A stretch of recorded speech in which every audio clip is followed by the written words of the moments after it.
Des affrontements ont eu lieu hier à l'université Alassane Ouattara de Bouaké entre des gardes pénitentiaires et des étudiants. Bilan 10 blessés. Une plateforme ludique a été mise sur pied pour lutter contre le VIH-Sida. Dénommée à l'assaut du sida, elle permet de sensibiliser les jeunes aux dangers que représente cette pathologie.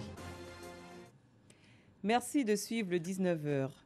L'université Alassane Ouattara de Bouaké était le théâtre hier d'affrontements entre gardes pénitentiaires et étudiants. Bilan 10 personnes blessées. Des magasins ont été saccagés. Tout est parti d'une bagarre, comme nous l'explique Soro Corona. Pas de pertes en vie humaine, mais de nombreux blessés, dont 10 graves, pris en charge dans les centres de santé. Le bilan, il est aussi regrettable. Heureusement, il n'y a pas eu de mort d'homme, mais je précise qu'il y a eu 10 blessés au total, 10 blessés graves, dont 8 du côté des étudiants. Alors du côté des gardes pénitentiaires, il y a 2 blessés. À l'origine de ces affrontements, une bagarre entre un étudiant et un garde pénitentiaire. Bagarre générée par une discussion relative aux rencontres sportives de ce mercredi 28 novembre. Un camarade s'est rendu au kiosque. Étant assis auprès de lui, il y avait une garde pénitentiaire là, qui était présent aussi au kiosque. Et bien malheureusement, dans les échanges, ils ne se sont pas compris. Et à la suite de ça, c'est arrivé aux mains. Ils étaient en train de faire un débat déjà autour du football. Informés, les autorités administratives et judiciaires se sont rendues sur les lieux et visité les blessés. Avec leur implication, le calme s'est rétabli. Je peux vous assurer que le calme est revenu. Tous les étudiants ont regagné les cités universitaires. Les gardes pénitentiaires également ont regagné leur domicile. La force tampon est là pour veiller sur les deux camps durant toute la nuit. La cité des gardes pénitentiaires est séparée du campus 2 de l'université Alassane Ouattara par la route. Un nouvel outil pour lutter contre le VIH-Sida a vu le jour. À l'assaut du sida est un jeu ludique qui sensibilise les jeunes aux méfaits de la maladie. Nous Sangaré, Rosemonde Kini. La Côte d'Ivoire est l'un des pays les plus affectés de la sous-région par le VIH-Sida, avec une prévalence de 2,7%. Toujours selon l'instance onusienne, les jeunes sont les plus exposés. Sur 17 200 jeunes âgés de 15 à 24 ans dépistés ces 12 dernières années, 51,04% déclarés séropositifs sont des filles et 48,87% des garçons. Le niveau de connaissance des jeunes sur cette maladie reste encore faible. Il faut donc inverser la tendance. Il faut renforcer l'accès au dépistage. Il faut faire que plus de personnes soient dépistées, les mettre sous traitement et s'assurer que le traitement soit efficace et bien s'assurer aussi que les personnes sous traitement aient une charge virale durablement supprimée. Beaucoup n'ont pas assez suffisamment de connaissances bien renforcées et ne prennent pas forcément de précautions pour se protéger du VIH-Sida, notamment les jeunes filles. La plateforme ludique à l'assaut du VIH-Sida se veut une réponse à cette problématique. Elle est un moyen pour tester et enrichir les connaissances des jeunes sur les IST, en particulier sur le VIH-Sida. J'ai participé au jeu à l'assaut du sida. J'ai trouvé le jeu bien parce que j'ai acquis encore plus de connaissances sur le VIH-Sida et les méthodes de prévention. Ça m'a permis de connaître beaucoup de choses. J'ai découvert plein d'informations que j'ignorais précédemment. Et avec ces informations que j'ai acquises, je pourrais mieux me préserver et informer aussi mon entourage à mieux se préserver du VIH. La plateforme à l'assaut du VIH-Sida est disponible sur tous les sites de téléchargement et sur les réseaux sociaux. Pour jouer, c'est très simple. Vous pouvez télécharger l'application à l'assaut du sida et également sur l'adresse directement.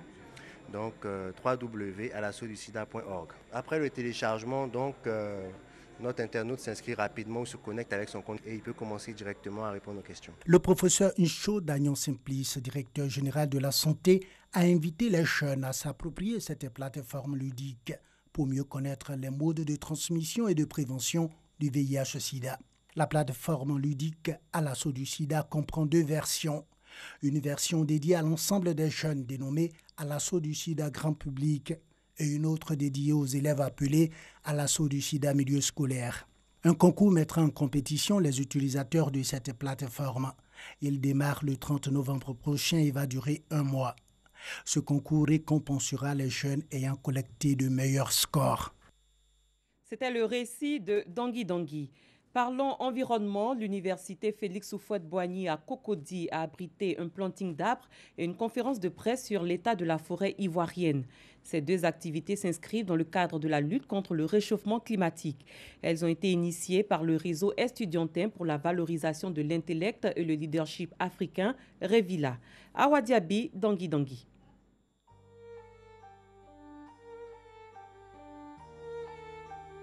Des étudiants et leurs enseignants plantent des arbres du type Arboria melania dans le jardin de l'Institut de géographie à l'université Félix Houphouët-Boigny. Lutte contre le réchauffement climatique oblige. Nous voulons inviter nos amis étudiants et toute la jeunesse ivoirienne à développer l'esprit de la protection environnementale. Il faut qu'on puisse inculquer cette valeur-là de prendre soin de l'environnement. Parce qu'il est vrai que prendre soin de l'environnement coûte cher, mais ne rien faire aussi coûte plus cher.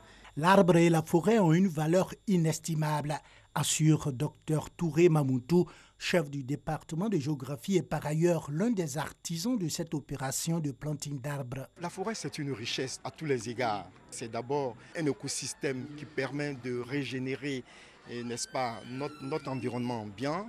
Donc par le jeu de la photosynthèse. La forêt aussi, c'est un écosystème qui permet aux populations de se récréer. C'est également un laboratoire où on peut faire des extractions de médicaments, etc.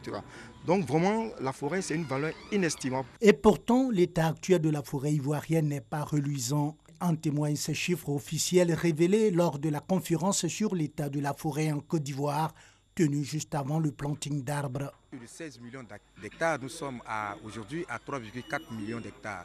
Donc en l'espace d'une cinquantaine d'années, nous avons perdu 80% de nos couverts forestiers.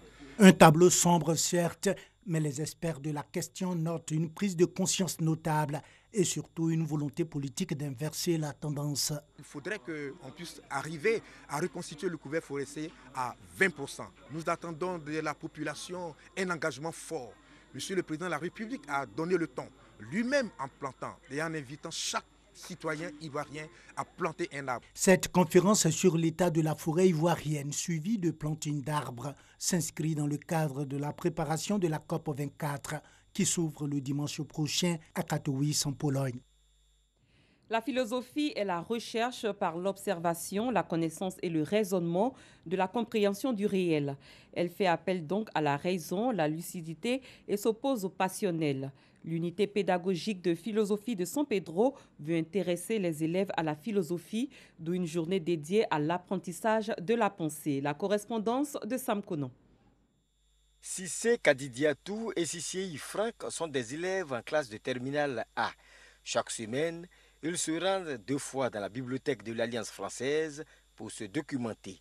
Les ouvrages qui traitent de la philosophie sont les plus prisés. Je m'intéresse à la philosophie parce qu'aujourd'hui, on voit partout que la philosophie est devenue une matière très importante dans le monde. Elle permet de comprendre plusieurs choses. Donc voilà pourquoi je m'intéresse à la philosophie. Par mois, je peux lire au moins, je dirais, 3 livres de philosophie pour pouvoir mieux m'instruire.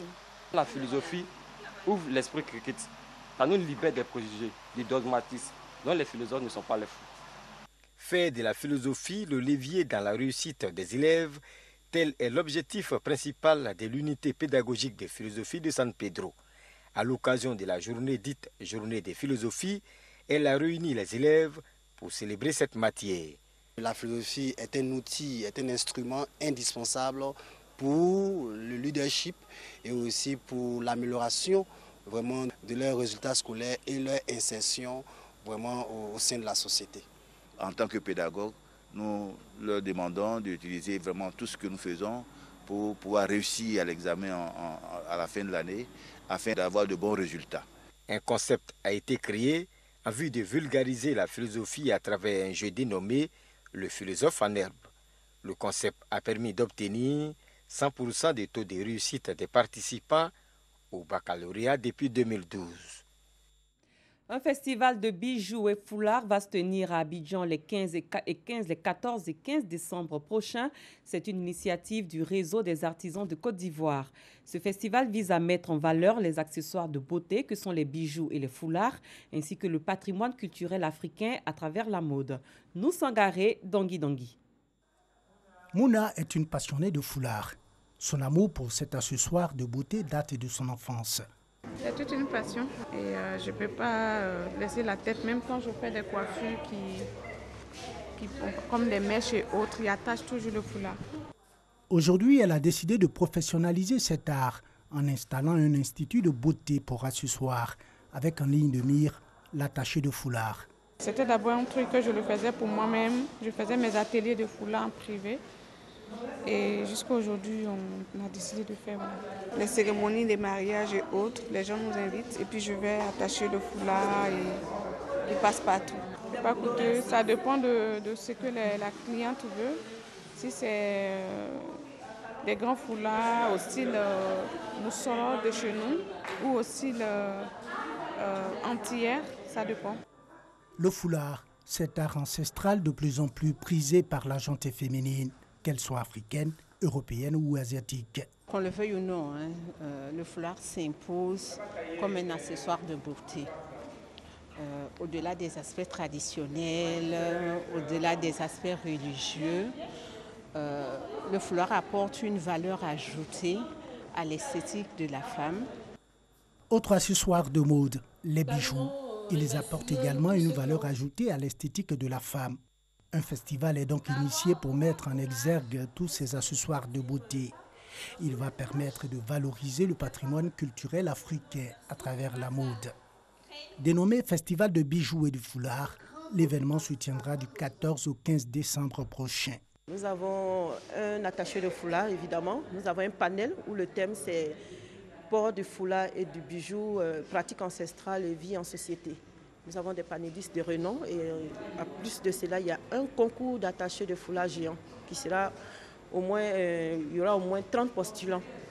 Donc d'une épreuve artistique, femmes, pèlent le foulard et 2 épreuves imposées. Pour cette première édition, le festival de bijoux et de foulard verra la participation de 2 pays invités d'honneur, le Mali et le Sénégal. Ailleurs, le président gabonais est au Maroc. Plus d'un mois après son hospitalisation à Riyad, Ali Bongo est arrivé ce jeudi dans la matinée à Rabat, où il va passer sa convalescence. Le chef de l'État gabonais avait été hospitalisé le 24 octobre dernier à Riyad, en Arabie Saoudite, où il se trouvait pour un forum économique. Le meurtre de Jamal Khashoggi est odieux et constitue une atteinte inadmissible à la liberté d'expression de toutes les personnes. C'est la déclaration faite par voie de communiqué ce matin par Chrystia Freeland, ministre canadienne des Affaires étrangères. Le Canada vient d'imposer des sanctions contre 17 ressortissants saoudiens liés, selon ce pays, au meurtre du journaliste dissident saoudien assassiné le 2 octobre dernier au consulat d'Arabie Saoudite d'Istanbul. Buenos Aires, la capitale argentine, accueille à partir de vendredi 30 novembre le sommet du G20, une réunion des dirigeants des pays riches et des grandes économies émergentes. La Côte d'Ivoire va accueillir pour sa part la Coupe d'Afrique des Nations de football en 2021. Plusieurs infrastructures sportives doivent voir le jour selon le cahier de charges de la CAF. À San Pedro, Yamoussoukro et Korogo, les travaux des stades ont déjà démarré. Cathy Touré a fait un tour sur ces différents sites. Voici son constat. Voici ce à quoi va ressembler le stade de San Pedro une fois construit. Les travaux ont démarré le 6 novembre 2018 et sont au stade de terrassement.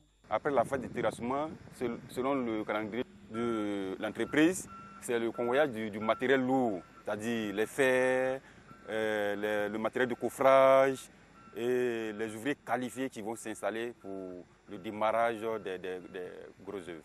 Le stade moderne de San Pedro va être bâti sur une superficie de 22 409 mètres carrés avec 20 000 places assises. Il sera livré dans 24 mois et devra abriter des matchs de phase finale de la Coupe d'Afrique des Nations de football 2021. 20 000 places également pour le stade de Yamoussoukro avec le même délai de livraison, c'est-à-dire 24 mois. Un mois après le lancement, le décor est planté, les signes du début de travaux sont visibles.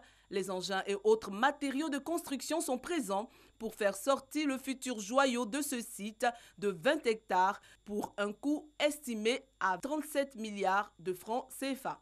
À ces deux sites s'ajoute celui de Korogo, dont les travaux démarreront le 1er décembre 2018. Côte d'Ivoire 2021, c'est maintenant. Toujours en sport, Moustapha Berraf a été élu président de l'Association des comités nationaux olympiques d'Afrique, ACNOA, ce 29 novembre à Tokyo. Avec 34 voix sur 54, l'Algérien a dévancé la Burundaise Lydiane Sekera au deuxième tour de l'élection. Le Camerounais Ahmad Kalkaba Malboum avait été éliminé au premier tour. Moustapha Berraf succède à l'Ivoirien Lansana Palinfou. Fin de cette édition. Merci de l'avoir suivi. Les programmes se poursuivent sur RTI2. Bonne soirée. Au revoir.